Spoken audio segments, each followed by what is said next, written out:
Hello student, आपका स्वागत है इस क्लास में। इस क्लास में हम लोग सीटेट के प्रीवियस ईयर महत्वपूर्ण प्रश्नों का एनालिसिस करेंगे। ऑफिशियल क्वेश्चन पेपर है सीटेट का ही। इसमें प्रश्न पूछा जा रहा है कथन और निष्कर्ष से, और इसमें कथन दिया गया है कि वाइगोत्स्की के सिद्धांत पर आधारित कक्षा कक्ष में बच्चों को आपसी अंतःक्रिया व सहयोग करने के बहुत से मौके मुहैया करवाए जाएंगे।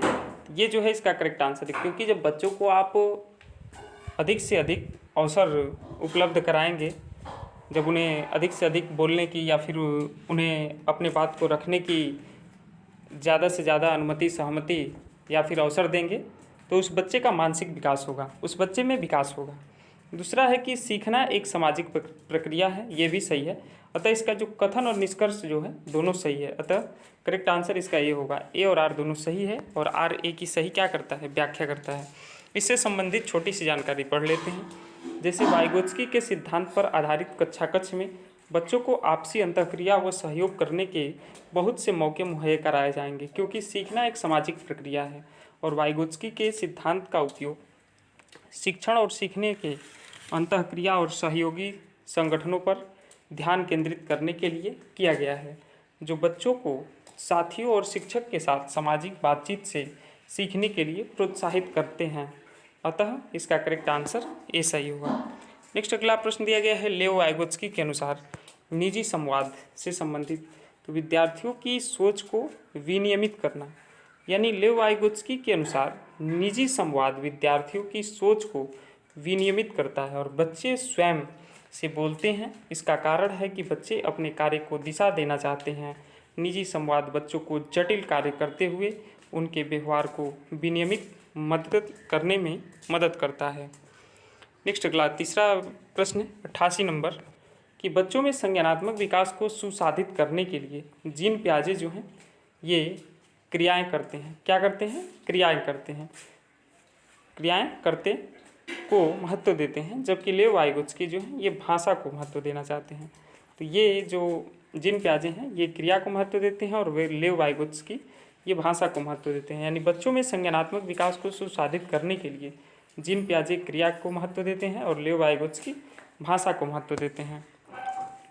नेक्स्ट अगला प्रश्न 89 नंबर प्रश्न कि लॉरेंस कोहलबर्ग के अनुसार नैतिक विकास के अच्छा से अच्छा लड़का अच्छी लड़की चरण में ये व्यक्तियों की क्या विशेषता होती है, इसकी जो है क्या विशेषता होती है अच्छा लड़का अच्छी लड़की। अब इसका ऑप्शन पढ़ लेते हैं, कौन सा ऑप्शन करेक्ट होगा। ऑप्शन एक है कि नियमों को निश्चित और निरपेक्ष के रूप में देखना, तो ये जो है गलत है। दूसरा प्रश्न है कि दूसरों के द्वारा सम्मान प्राप्त करने की चाह वह करने की कोशिश करना जो दूसरों को खुश करे।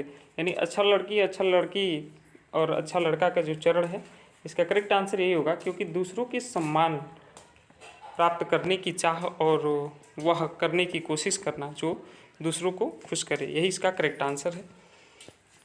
नेक्स्ट अगला 93 नंबर प्रश्न कि छोटे बच्चे खेलते समय अक्सर खुद से बात करते हैं। लेओ वाइगोत्स्की के अनुसार यह जो है खुद से बात करना निज वाक का उदाहरण है और तथा शिक्षकों को इसे बढ़ावा देना चाहिए। निज वाक को क्या करना चाहिए? बढ़ावा देना चाहिए। थोड़ा सा डिस्क्रिप्शन दिया गया है कि छोटे बच्चे खेलते समय अक्सर खुद से बात करते हैं और लेओ वाइगोत्स्की के अनुसार यह निजी वाक का उदाहरण है तथा शिक्षकों को इसे बढ़ावा देना चाहिए। निज वाक की अवधारणा भाषा का वह प्रकार है जो बिना किसी संचारी क्रिया के स्वयं के लिए निर्देशित करता है और बच्चे स्वयं बोलकर अपने कार्यों का मार्गदर्शन करने के लिए निजी वाक का उपयोग करते हैं। इसीलिए शिक्षकों को इस प्रकार की वाक को बढ़ावा देना चाहिए। नेक्स्ट अगला प्रश्न है, जीन पियाजे के अनुसार किस चरण में बच्चे केंद्रीयता की सीमाओं से उभरकर तार्किक चिंतन कर पाते हैं? तो इसका करेक्ट आंसर क्या होगा? मूर्त संक्रियात्मक अवस्था में। जीन पियाजे के अनुसार मूर्त संक्रियात्मक चरण में बच्चे केंद्रीयता की सीमाओं के से उभरकर तार्किक चिंतन कर पाते हैं और इस चरण में बच्चे संख्या, क्षेत्रफल, आयतन और अभिविन्यास के संरक्षण की क्षमता प्राप्त करते हैं। संरक्षण यह समझ है कि कोई वस्तु अपनी संरचना को बदलने पर भी मात्रा में समान रहती है। यह चरण लगभग 7 से 11 साल की उम्र तक रहती है, जो बाल विकास के उत्तर बाल्यावस्था को संदर्भित करती है। इस चरण में बच्चे वस्तुओं को समूहों और उप समूहों में वर्गीकृत कर सकते हैं। नेक्स्ट अगला प्रश्न है। अगला प्रश्न कथन निष्कर्ष से संबंधित है। इसमें कथन दिया गया है कि 5 साल का रमेश तर्क करता है कि एक चौड़े गिलास से एक लंबे गिलास में डाला गया पानी मात्रा में अधिक हो गया हो। ये जो है प्रश्न करता है।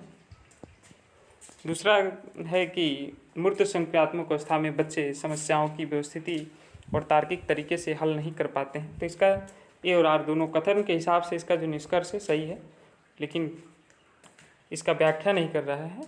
ए और आर दोनों सही है, लेकिन आर ए की सही व्याख्या नहीं कर रहा है, यानी करेक्ट आंसर होगा। आयोग द्वारा इस प्रश्न का उत्तर कुंजी ए दिया गया है, जो गलत है। इसका सही उत्तर बी होगा, क्योंकि ए और आर दोनों सही हैं, लेकिन आर सही व्याख्या नहीं कर रहा है, क्योंकि मूर्त संक्रियात्मक अवस्था का वर्ष 7 से 11 वर्ष होता है तथा इसमें बच्चे समस्याओं को व्यवस्थित और तार्किक रूप से हल नहीं कर पाते हैं। इसी कारण रमेश जो कि 5 साल का है, यह तर्क करता है कि चौड़े गिलास से एक लंबे गिलास में डाला गया पानी मात्रा में अधिक हो जाता है, और रमेश प्याजे द्वारा दिए गए संज्ञानात्मक विकास की 4 अवस्थाओं को फॉलो कर रहा है। ये रहा सीटेट का महत्वपूर्ण प्रश्न। यदि वीडियो आपको अच्छा लगा तो लाइक शेयर सब्सक्राइब अवश्य कीजिएगा। धन्यवाद।